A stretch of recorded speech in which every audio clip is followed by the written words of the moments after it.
et nous avons la parole. Tiens, mais s'il te plaît. Alors, il y a 3 éléments dans l'esprit. Un élément qu'on appelle la foi. Amen. Et quand une personne naît, c'est la foi humaine qui est là. Mais quand tu viens en Jésus-Christ, il a dit, je vais prier le Père, vous donner le consolateur.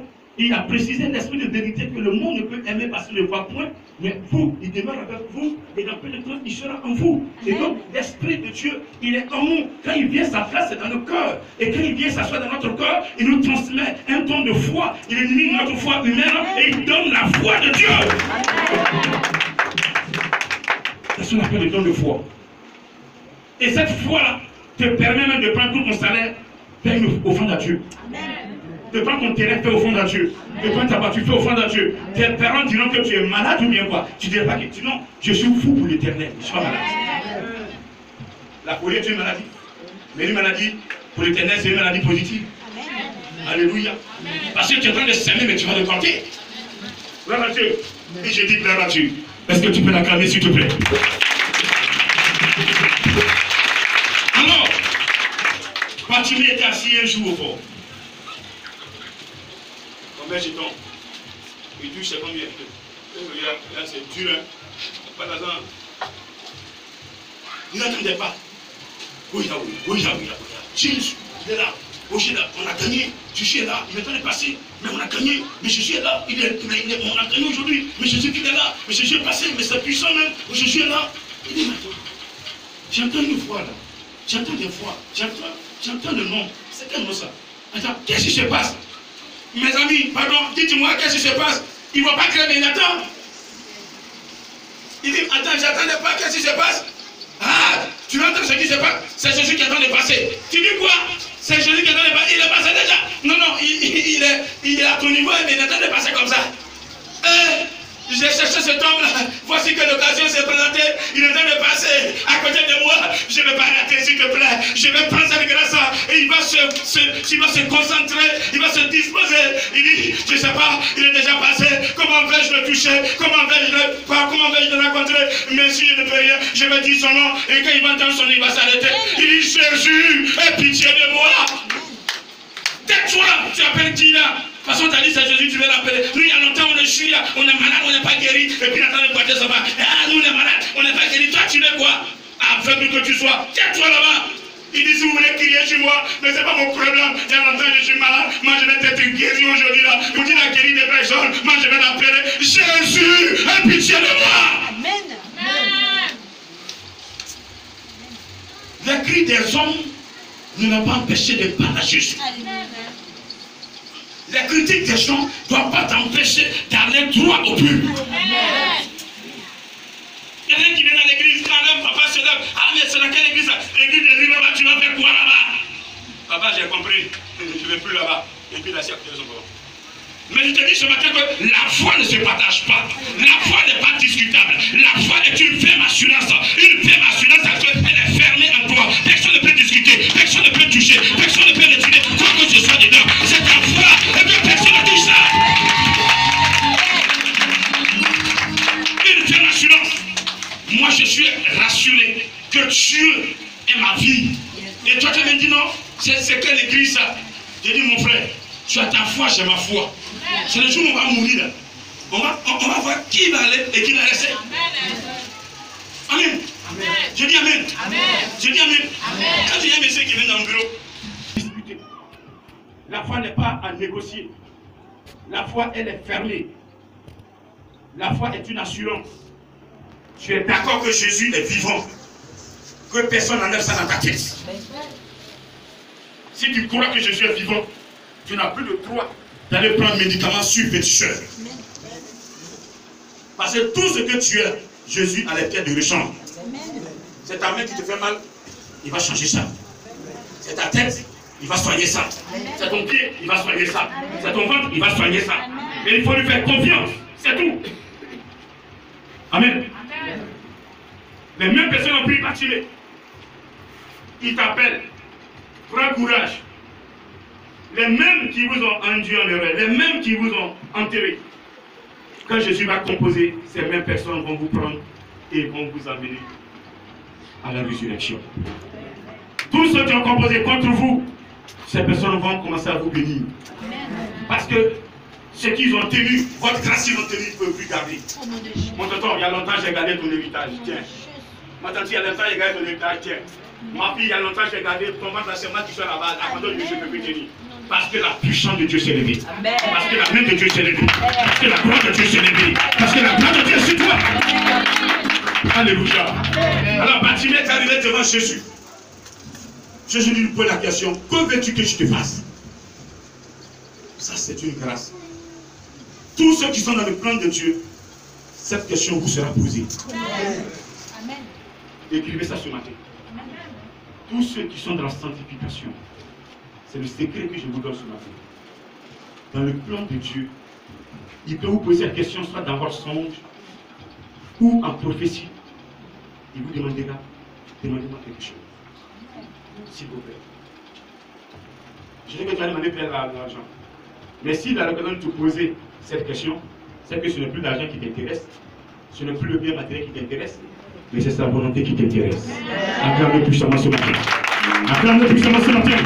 Parce que je sais que celui qui se présentera devant Jésus, et même ensemble, Jésus va lui demander, mon serviteur, ma servante, demande-moi quelque chose, parce que je te trouve agréable.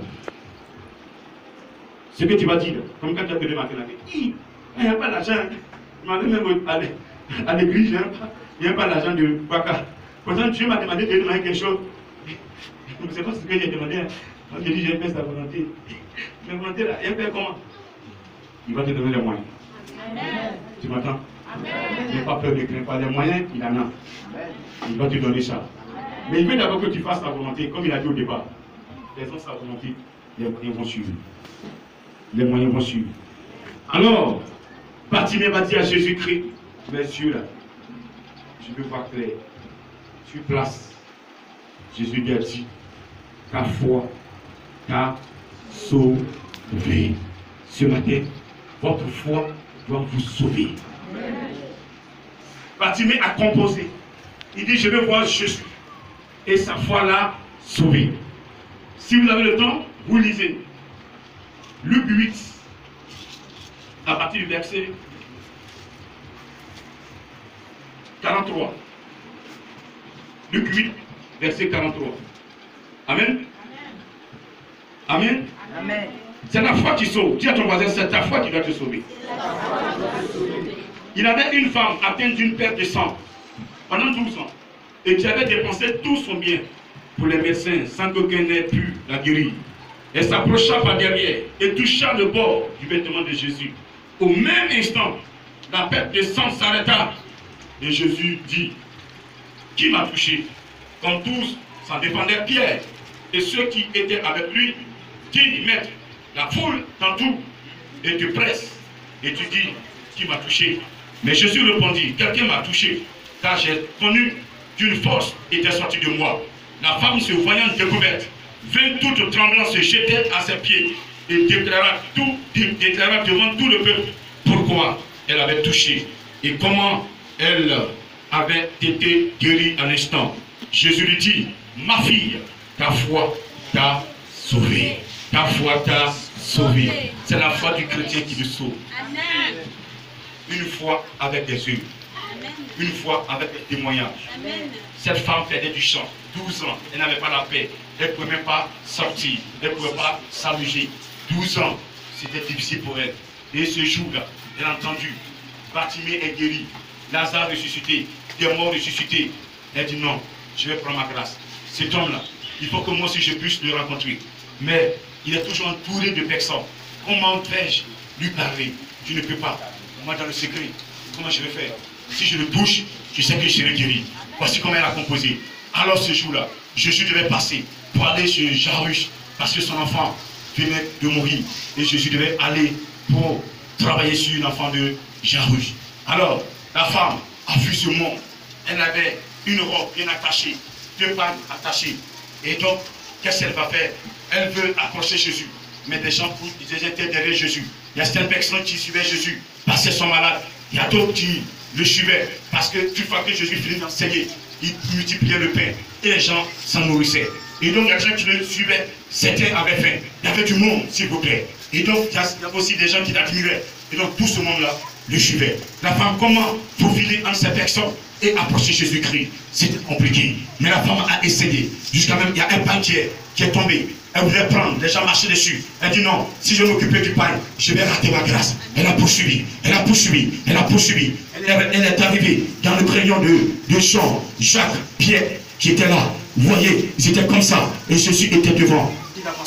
Et donc, c'était Jean-Jacques, il s'était attrapé. Les mains Pierre, les mains étaient attrapées. Et donc, il s'était derrière Jésus pour ne pas que la foule le presse. Alléluia. Et donc, elle voit qu'elle n'avait pas de solution. Elle ne peut pas passer devant Jésus pour le toucher, pour lui parler. Parce qu'elle n'a pas cette capacité. Elle n'était pas chrétienne en fait. Mais ce jour-là, elle a décidé de se donner à Dieu. Se décider sur Jésus-Christ. Parce que tout ce que Jésus a fait, elle savait que si Jésus la prenait, elle était guérie et retrouver la santé qu'elle avait avant. Et donc, qu'est-ce qu'elle va faire? Elle va plonger entre Pierre et Jean. Elle a plongé entre Pierre et Jean. Elle voudrait réellement balayer Jésus-Christ. Mais s'il vous plaît, Jésus aussi avançait. Et donc, c'est le bout de sa robe que la femme a touché. À l'instant où elle a touché le bout de sa robe, je vous assure, elle a senti que le sang qui sortait de son corps, le sang s'est arrêté. Elle a senti que le sang s'est arrêté. Elle a senti qu'elle est guérie. Elle a senti qu'elle est guérie. Elle s'est arrêtée.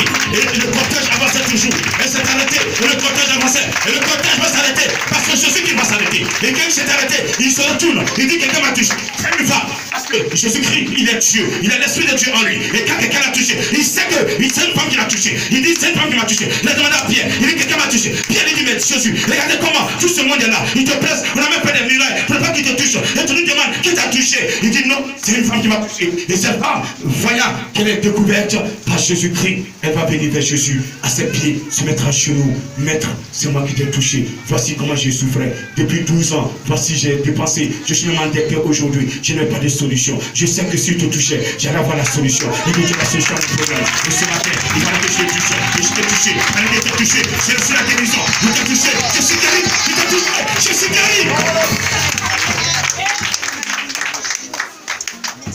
Jésus lui dit, ma fille, ta foi t'a sauvée.